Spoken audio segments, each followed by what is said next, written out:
Easter, a time for fake grass, plastic eggs, these things, chocolate bunnies, and people dressed as bunnies. And then there are the weird parts of Easter, like fake grass, plastic eggs, these things, chocolate bunnies, and people dressed as bunnies, which is interesting. But what does all this stuff have to do with Easter? And if this holiday is about more than candy and wearing uncomfortable clothes to church and lunch with your relatives, what makes Easter happy? Hey guys, my name is Liza Goodrow. I'm in the 11th grade at the Academy for Art, Science, and Technology, and I'm in the Purple Tribe here at Wellspring Students. I just want to start by saying, I know this is a super new thing and a very different format for students, but even though it's kind of strange, I'm so happy you guys took the time to come and check it out. I think God's got a great message in store for tonight, especially with the circumstances we're dealing with right now. Now I want to go ahead and say Happy Easter. Even though it's not quite Easter Sunday, a lot of us are already preparing to celebrate. I think we could all agree that Easter is such a fun celebration. There's tons of delicious candy we get to eat, the colors are so bright and happy and they really just put you in a good mood. And for some reason, we dye eggs and hunt for them, but it's really a fun time if you ask me. We also have this tradition of sitting on an Easter bunny's lap, and maybe this Easter bunny has even brought you some candy or treats from time to time. I'm sure you all know a little bit about the Easter story and have at least heard something about why we celebrate this holiday. I think this series is super cool because we're going to be going a little bit deeper into this celebration, not only about what the Easter story is, but how it personally affects our lives. Before we get into that, let's talk about this whole Easter bunny thing for just a second more. I guess it seems kind of normal because we've grown up our whole lives taking pictures with a giant bunny to celebrate Easter, but when you think about it, that's really strange. Like, how did it become a bunny? And why is this Easter bunny sometimes so scary looking? I hope you enjoyed some of those pictures as much as I did and thought they were just as hilarious. Now, hopefully your parents don't still make you sit on a giant bunny's lap and take pictures, but I bet you all have experienced the same things as these kids, which is fear. In some situations, we have all learned that fear can take away our happiness almost faster than anything. We've felt some form of fear since we were little kids, whether it was maybe you were scared of a monster under the bed, or you're scared of going to sleep at night, or maybe you were terrified to break or lose your favorite toy. You might have been like me and been scared of the dark, so you needed one of these to carry around. As you've gotten older, these fears might have changed to things like being scared of failing a class or getting a really bad grade on your test and your parents being mad at you. Or maybe you were trying out for a new team and you were terrified that you weren't going to make it. Shout out to Gibby for his jersey. Or maybe this is something kind of funny, but you were talking to your crush and you were terrified of getting rejected. I mean, it's a real thing and it can be really scary. The things that scared you might have changed a lot, but you probably have learned that you don't just grow out of fear. The way you look at fear might have also changed a little bit, but it still exists in our lives, maybe in the form of stress, anxiety, or being nervous. But whatever it may be, we all have some sense of fear that tends to creep into our lives. And you might not even realize it, but I would say that fear is determining the direction of a lot in our lives. For example, a lot of us have fears about the uncertainty of the world right now. And maybe you're afraid of missing out on some new amazing opportunity because we're afraid of how it might go. Or you also might be afraid and stressed about school, so you deal with this by scrolling your phone for hours to try and distract yourself and numb this fear. These fears we've discussed deal with many different things, but I think they are all connected, and it all really boils down to this fear of death. Now, I know that sounds really dark, and you're probably like, whoa, that got dark really quick. How does my fear of failing a test have to do with death? Well, it's not necessarily about physical death, but it's just about the end of something. Relating this idea back to some of the fears we talked about, you're probably stressed about school because you're afraid little mistakes could lead to the end of the future you desire for yourself. Or with the fear about not fitting in, you're afraid that being your true self is going to lead to the end of some friendship or relationship. Whether we realize it or not, fear can be fueling our thoughts and actions a lot. Maybe you're afraid about trying out for a new team because if you don't make it, it could lead to the end of your days playing that sport. With fear, we think that something will be taken away from us that we can never get back.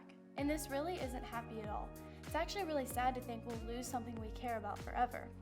But this is exactly where the Easter story comes into play. You all probably know that the point of Easter isn't eggs and bunnies, but instead, it's the story of Jesus coming to earth, dying on the cross, and then being raised from the dead. And we say that nonchalantly now, but that's actually really crazy because he was fully dead in the grave for 3 days, and then he defeated death and physically rose back to life. This was a big deal for everyone, especially for a guy named Paul. We talk about Paul a lot here at Wellspring because he is one of the most famous Christians of all times. The crazy thing about Paul is he used to scare Christians into abandoning their faith, and he even threatened to kill them because they followed Jesus. But then he met Jesus, like the Jesus that had died and been raised from the dead, and his life was completely transformed. After accepting Jesus, he went on to become the greatest missionary of all times. Something crazy about Paul is that he wrote 13 books of the Bible as letters to churches about why they should follow Jesus and how to better follow him. Paul had a radical and bold faith, and many times he was even beaten, imprisoned, and threatened because people didn't approve of the way he followed Jesus. His life was constantly endangered, but he continued to proclaim Jesus' resurrection and eventually was killed for his faith. Paul truly is someone who lived without a fear of death, and he writes about it in one of his letters to the Church of Corinth. Paul writes, "Death is swallowed up in victory. O death, where is your sting? O death, where is your sting?" Paul is actually taunting death because he realizes that death had no power because when Jesus died and rose again, he defeated death. And because of the resurrection, death can no longer defeat us. When Jesus was mocked, beaten, and crucified, his people felt completely abandoned. They were terrified because they thought that their God had left them and failed them, and all they could see was darkness and evil. But God only allowed this darkness because he was using it to achieve his ultimate victory. He had never failed them or left them. They were just afraid because they didn't know the end of the story. In this time of uncertainty, where it seems like there's no light at the end of the tunnel, and we don't know what our world has come to, we're in the exact same place that Jesus' followers were in when he was killed on the cross. They saw no light at the end of the tunnel. They saw no way God was with them, and just like us, they were completely terrified. But we now know that Jesus was raised from the dead, defeating death and earning eternal victory. We do not need to fear in this time because the same God that was with them is with us now.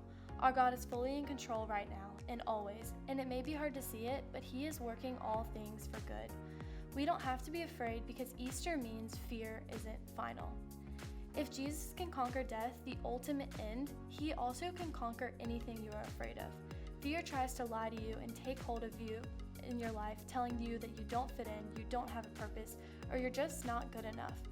Fear will try to convince you that it has the final say in your life. But we can learn from the story that Jesus defeated death, so the only thing that has any power or say in your life is Jesus.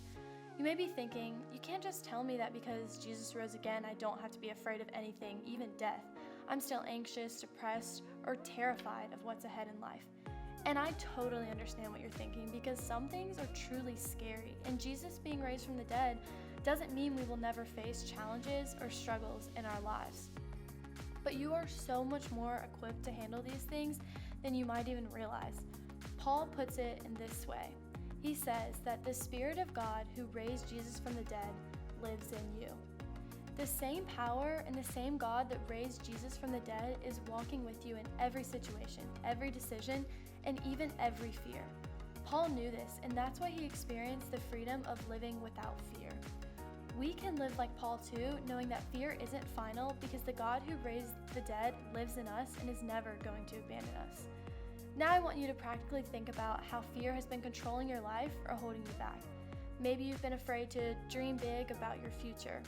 Or maybe it's something about dealing with your mental health and acknowledging something you're a little afraid of.